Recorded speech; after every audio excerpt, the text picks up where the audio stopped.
السلام علیکم ورحمۃ اللہ وبرکاتہ۔ دوستو میں ہوں آپ کا بھائی حافظ غلام مصطفیٰ سعودی عرب سے۔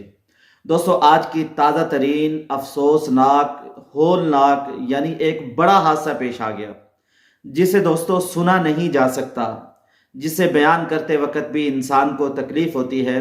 جن پہ واقعہ پیش آیا، جس کے ساتھ بیتتی ہے، جس کے ساتھ ہوتا ہے، جس کا باپ فوت ہوتا ہے، جس کی ماں فوت ہوتی ہے، جتنا اس کو درد ہوتا ہے اتنا کسی کو نہیں ہوتا۔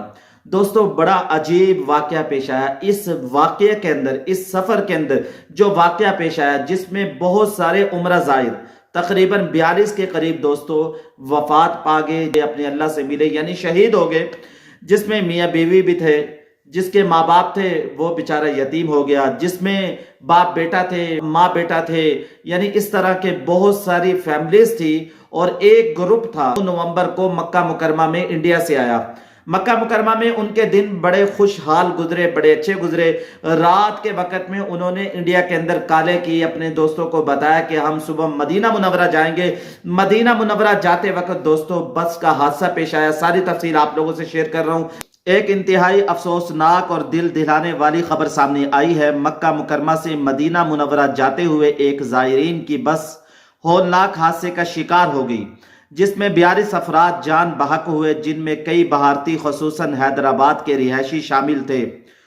یہ حادثہ اس وقت پیش آیا جب زائرین کی بس تیز رفتاری سے ہائی وے پر جا رہی تھی اور اچانک بس کی بریک فیل ہو گئی، بس ایک دوسری گاڑی سے ٹکرا گئی۔ اس کے بعد اس میں خوفناک آگ لگ گئی۔ دوستو یہ بس جو تیز رفتاری سے جا رہی تھی، بریکیں فیل ہونے کی وجہ سے، کوئی مسئلہ ہونے کی وجہ سے، ایک ٹینکر سے ٹکرانے کی وجہ سے دوستو آگ لگ گئی، جس میں 42 کے قریب اللہ کے بندے یعنی عمرہ زائر جو خوش نصیب تھے۔ دوستو واقعہ تو بڑا دردناک ہے، خوش نصیبی ہے جن کا ارادہ مسجد نبوی جا کے روضہ رسول پر سلام پیش کرنے کا تھا، وہ حضور صلی اللہ علیہ وسلم کو سلام پیش کرنے سے پہلے اللہ تعالیٰ کو جا ملے۔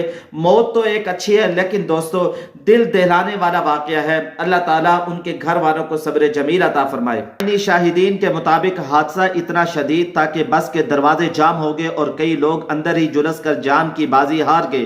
مقامی ریکسی ٹیموں نے فوراً موقع پر پہنچ کر آگ پر قابو پانے کی کوشش کی، مگر بدقسمتی سے بہت دیر ہو چکی تھی۔ یہ تمام زائرین عمرہ ادا کرنے کے لیے سعودی عرب آئے تھے اور ان کا ارادہ تھا کہ مکہ مکرمہ سے مدینہ منورہ جا کر مسجد نبوی کی زیارت کریں گے۔ بس کو آگ لگنے سے معلوم ہوا کہ صرف ایک شخص کی جان بچی ہے، کنفرم نہیں ہے، بعض کہہ رہے ہیں کہ پوروں کا انتقال ہو گیا۔ تو میں نے انڈین ایمبیسی ریاض میں جو ڈی سی ایم ہے ابو میتھن جارج صاحب سے میری بات ہوئی، اور انہوں نے مجھ سے کہا کہ کونسل جنرل جدہ بھی اور وہ خود اس پر معلومات حاصل کر۔ حادثے کی خبر سنتے ہی بھارت میں متاثرہ خاندانوں میں کوہرام مچ گیا۔ کئی اہل خانہ نے غم سے نڈال ہو کر حکومت سے اپیل کی کہ پیاروں کی لاشیں جلد واپس لانے کے لیے اقدامات کریں، یعنی کوششیں کریں، ہمارے پیاروں کی لاشیں ہمیں چاہیے۔ یہ وقت ہے دعا کا، یکجہتی کا۔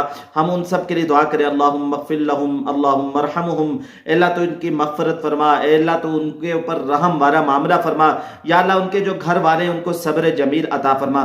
یہ بڑا دردناک واقعہ ہے جس میں بہت سارے لوگ، بہت ساری جانیں اللہ کو پیاری ہوگی، لیکن موت ایک اچھی ہے۔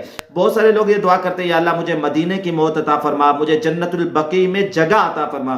دوستو جس کو جنت البقیع میں جگہ مل جائے، جس کو مدینے کے راستے پہ حضور صلی اللہ علیہ وسلم کی زیارت کرنے کے لیے جو بس جا رہی تھی، مسجد نبوی کا جو سفر کر رہی تھی، یہ کتنی اچھی بات ہے۔ دوستو ان کے جو گھر والے ہیں، ان کے جو لواحقین ہیں، ان کو جتنی تکلیف ہوگی ہمیں نہیں ہو سکتی۔ دوستو میں اپنے ویور دوستوں سے کہوں گا جو یہ ویڈیو دیکھ رہے ہیں ان کے لیے ضرور اثار ثواب کریں، اول آخر درود شریف پڑھ لیں اور سورہ اخلاص 3 مرتبہ پڑھ کر ان کو ضرور ہدیہ کریں۔ اور دوستو موت کا کوئی پتہ نہیں ہے، ان کو کیا پتا تھا کہ ہماری موت صبح ہو جانی ہے۔ رات انہوں نے انڈیا کے اندر کال کی اور اپنے رشتہ داروں کو، اپنے اقارب کو بتایا کہ ہم صبح مدینہ منورہ جائیں گے اور کچھ دنوں کے اندر آئیں گے، اور تمہارے لیے کیا تحفے تحائف لائیں، تمہیں کیا چاہیے۔ کسی کے چھوٹے بچے انتظار کر رہے ہوں گے، کسی کے ماں باپ انتظار کر رہے ہوں گے، کسی کی بیویاں انتظار کر رہی ہوں گی۔ بہرحال دوستو اللہ سب کی مغفرت فرمائے اور ہمیں بھی آخرت کی تیاری کرنے والا بنائے۔ دوستو موت کا کوئی پتہ نہیں کب ہمیں بھی آ جائے۔ السلام علیکم ورحمۃ اللہ وبرکاتہ۔ لبیک اللہم لبیک۔